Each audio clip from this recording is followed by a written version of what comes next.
नमस्कार, AB star news देख रहे हैं आप और मैं हूं आपके साथ सोहन सिंह। वक्त हो चला अपना यूपी का, जिसमें सबसे पहले बात करेंगे केंद्रीय मंत्री अनुराग ठाकुर के बयान की। दरअसल आम आदमी पार्टी को राष्ट्रीय पार्टी का दर्जा मिल गया है, वहीं टीएमसी, एनसीपी और सीपीआई से चुनाव आयोग ने राष्ट्रीय पार्टी का दर्जा छीन लिया है, जिस पर केंद्रीय मंत्री अनुराग ठाकुर का बयान सामने आया है। उन्होंने कहा कि जिन पार्टियों को वोट नहीं मिला और जनता ने नहीं स्वीकारा, उन पर चुनाव आयोग ने अपना फैसला सुना दिया है। बीजेपी ने गुजरात, त्रिपुरा, मेघालय, यूपी, उत्तराखंड, गोवा और असम में जीत हासिल की और अब पार्टी कर्नाटक में भी चुनाव जीतेगी। बता दें कि केंद्रीय मंत्री अनुराग ठाकुर बुलंदशहर में सांसद खेल स्पर्धा कार्यक्रम में पहुंचे थे। इस दौरान उन्होंने कहा कि सरकार युवाओं को स्किल्ड करने के लिए स्किल डेवलपमेंट कार्यक्रम चला रही है। साथ ही सरकार 47 लाख युवाओं को 3 साल में भत्ता देगी।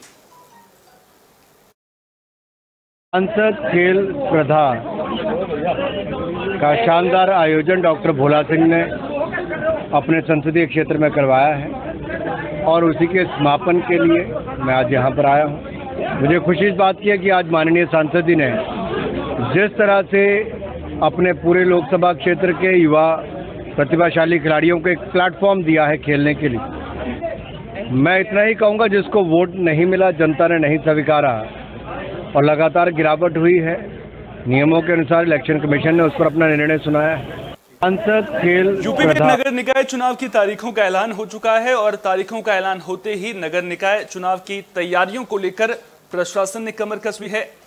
गाजियाबाद में नगर निकाय चुनाव को लेकर डीएम ने प्रेस कॉन्फ्रेंस की। उन्होंने बताया कि 2017 में नगर निगम और पालिका परिषद के लिए कुल 21,62,088 मतदाता थे। अब मतदाताओं की संख्या बढ़कर 25,80,225 हो गई है।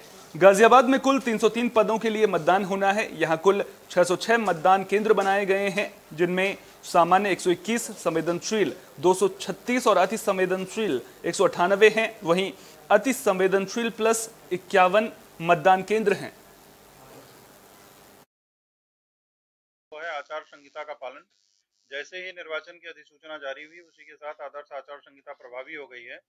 तो जो भी हमारे पुलिस ऑफिसर हैं अपने अपने थाना क्षेत्रों में, जो हमारे सर्कल लेवल पर एसीपी हैं, जो हमारा जिला लेवल पे डीसीपी हैं और प्लस उनके साथ हमारे जो तीनों एडीएम हैं, जो एडीएम प्रशासन जो है उनका जो नगर निकाय क्षेत्र है, नगर निगम क्षेत्र एडीएम सिटी का और सिटी मजिस्ट्रेट के अधीनस्थ है, ये सभी लोग पुलिस डिपार्टमेंट के साथ और स्थानीय निकाय कार्मिकों के साथ समन्वय स्थापित करके जहां कहीं भी वॉल राइटिंग है, जहां कहीं भी कोई किसी राजनीतिक दल का पोस्टर, बैनर, ये सब चीजें लगा हुआ है, इसको हटाने का काम प्रारंभ हो गया है। और हम सभी जानते हैं कि जब भी निर्वाचन की अधिसूचना जारी होती है तो है आचार संहिता। महोबा में भी नगर निकाय चुनाव को लेकर प्रशासन मुस्तैद नजर आ रहा है। अधिकारी तैयारियों का जायजा लेते हुए नजर आ रहे हैं। यहां प्रशासन ने अति संवेदनशील प्लस बूथों का औचक निरीक्षण किया। वहीं पुलिस और प्रशासन की व्यवस्था में लोगों से भी सहयोग की अपील की गई है। एसपी ने कहा कि निर्वाचन के दौरान सुरक्षा के पर्याप्त इंतजाम के लिए जरूरी पुलिस बल का प्रबंध किया जाएगा। साथ ही चुनाव को प्रभावित करने वालों के खिलाफ प्रभावी कार्रवाई भी की जाएगी।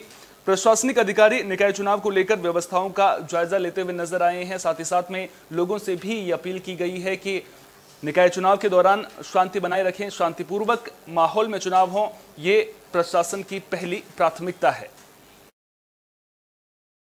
अधिसूचना जारी हुई है। अधिसूचना जारी होते ही जो है महोबा का जो 2 नगर पालिका, 3 नगर पंचायतें हैं, महोबा चरखारी नगर पालिका और घरेला, खबरई और कुलपहाड़ नगर पंचायत, यहाँ पर 1,48,198 वोटर्स हैं और यहाँ पर सभी जगह जो नॉमिनेशन, तीनों जगह, यहाँ पर कुलपहाड़ का नगर पंचायत कुलपहाड़ तहसील में, चरखारी और खरेला का जो नॉमिनेशन है वो चरखारी तहसील में, महोबा का वरई का नॉमिनेशन महोबा में। 17 तारीख से नॉमिनेशन शुरू होगा जो 24/4/2023 तक पूरा रहेगा और ये पूर्वाह्न 11 बजे से होगा, 3 बजे तक रहेगा। इनकी समीक्षा जो है नामांकन पत्रों की 25/4/2023 को होगी। की घोषणा होते ही पुलिस ने अपनी बंदोबस्त शुरू कर दिए हैं।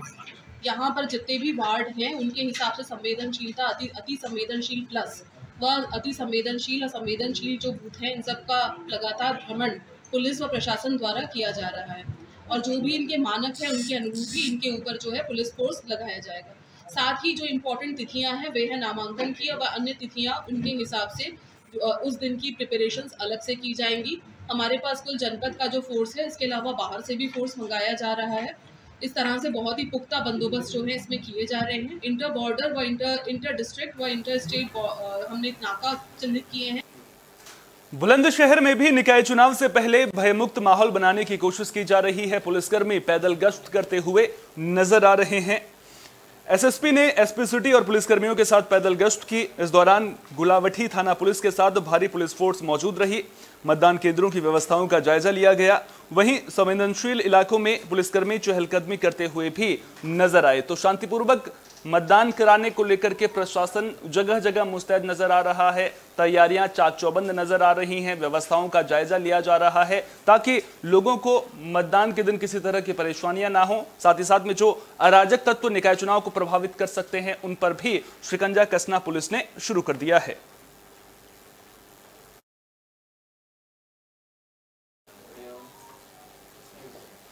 वृंदावन में इन दिनों श्रद्धालुओं की बड़ी संख्या देखने को मिल रही है, जिसकी वजह से यहां पर जाम की समस्या भी उत्पन्न होती हुई नजर आ रही है। यातायात व्यवस्था चरमराती हुई नजर आ रही है। यातायात व्यवस्था चरमराने से स्थानीय लोगों और श्रद्धालुओं को भारी दिक्कतों का सामना करना पड़ रहा है। मामले को लेकर आईजी दीपक कुमार ने स्थानीय व्यापारियों, मंदिर सेवायतों और गणमान्य लोगों के साथ बैठक की, जिसमें लोगों ने अपनी समस्याएं रखी। आईजी ने कहा कि वे कैंप लगाकर लोगों की समस्याएं सुनेंगे और निस्तारण के लिए रोड मैप भी तैयार करेंगे। आईजी ने कहा कि आस्था की बढ़ती भीड़ सभी के लिए चैलेंज है। सीएम ने निर्देश दिया है कि श्रद्धालुओं के साथ स्थानीय लोगों को असुविधा नहीं होनी चाहिए, क्योंकि श्रद्धालु ही यहाँ के ब्रांड एम्बेसडर हैं। उन्होंने आने वाले दिनों में वृंदावन में कैंप लगाकर लोगों की समस्याएं विस्तार से सुनने की बात कही है। आज इस मथुरा नगरी में, वृंदावन जी में, जो यहाँ के व्यापार मंडल के लोग थे, संत समाज के लोग थे एवं अन्य जो जनप्रतिनिधि माननीय नागरिकगण थे, उनके साथ, पत्रकार बंधुओं के साथ एक मीटिंग हुई। और माननीय वृंदावन जी में, मथुरा नगरी में जो भीड़, जो क्राउड है, जो श्रद्धालुगण हैं, उनकी संख्या में जो अचानक कई गुना की बढ़ोतरी हुई है, उसका नियमन किस तरह से किया जा सके, किस तरह से रेगुलेट किया जा सके जन सहयोग से, उस जन सहयोग के लिए यहाँ पर मीटिंग की गई और उन लोगों से इस पर सुझाव मांगे गए। हमीरपुर में बिजली के तारों से निकली चिंगारी ने किसान की मेहनत पर पानी फेर दिया। बिजली के तारों में स्पार्किंग की वजह से किसान की गेहूं की फसल जलकर राख हो गई। मामला सुमेरपुर इलाके के इंगोहटा गांव का है। 150 बीघा गेहूं की फसल जलने से किसान के सामने विकराल समस्या खड़ी हो गई है। गेहूं के खेत में आग लगने की जानकारी मिलने पर लोगों ने पेड़ की टहनियों से बमुश्किल आग पर काबू पाया।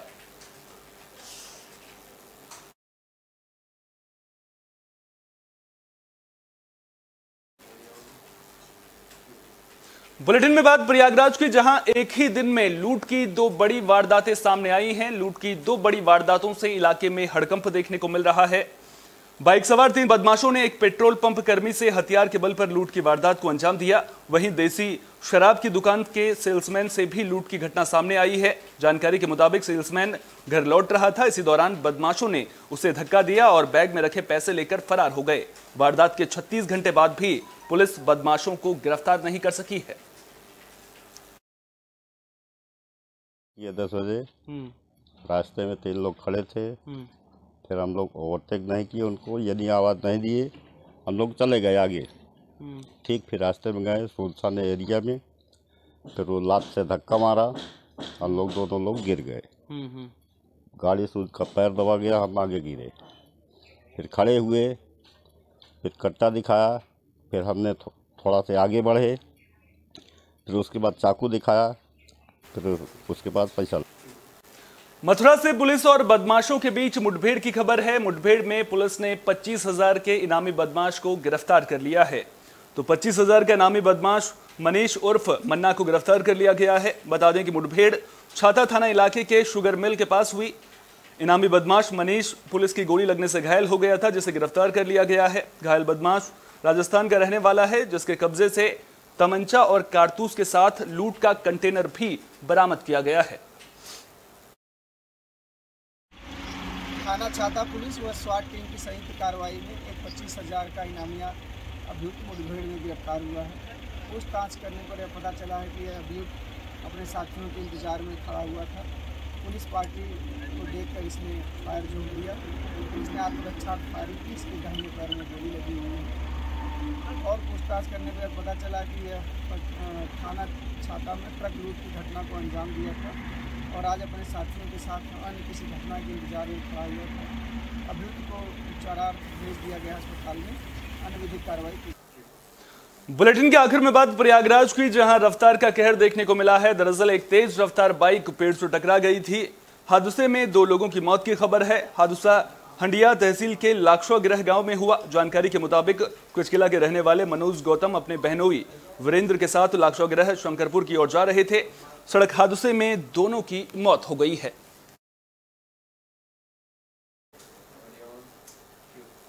यूपी की खबरों में फिलहाल के लिए इतना ही। देश दुनिया की तमाम अहम खबरों के लिए बने रहिए AB स्टार न्यूज के साथ। फिलहाल दीजिए इजाजत। नमस्कार।